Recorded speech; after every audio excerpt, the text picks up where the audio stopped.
Hello, my name is Maritza Martinez and this is my hobby leisure project.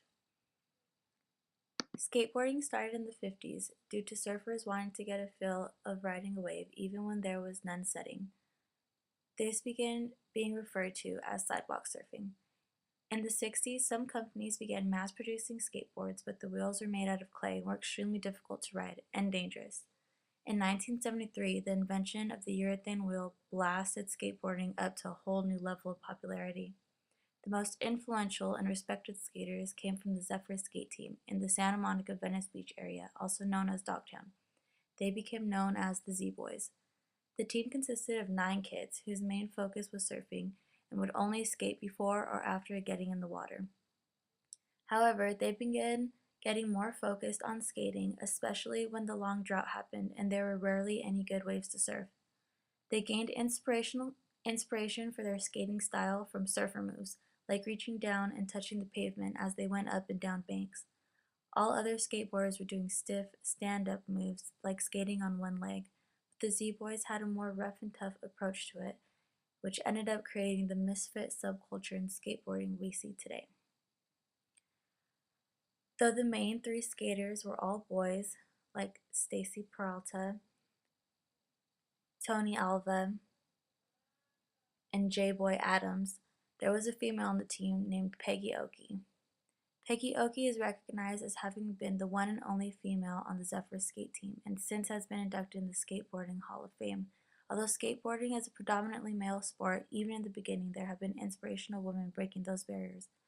A few other female skaters from today are Alyssa Streamer, who has won 4 X Games gold medals, Vanessa Torres, who has been a competitor since 2003, and Jessie Van Rochuk.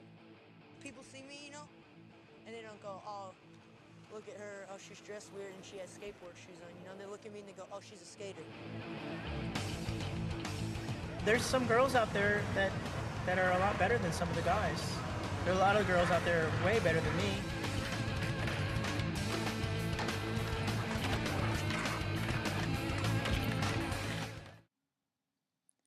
Women have been in the skating world for a while, and although it is more difficult for them to get recognition, it is very important that they continue to try their hardest.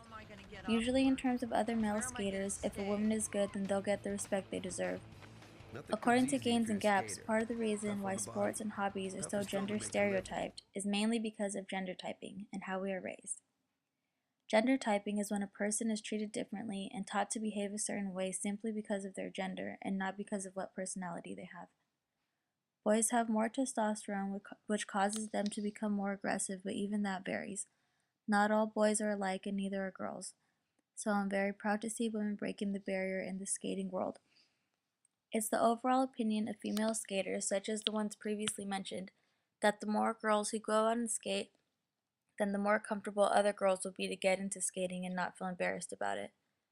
Female skaters do not want to be noticed for their gender, but for their talent, which is one of the biggest struggles.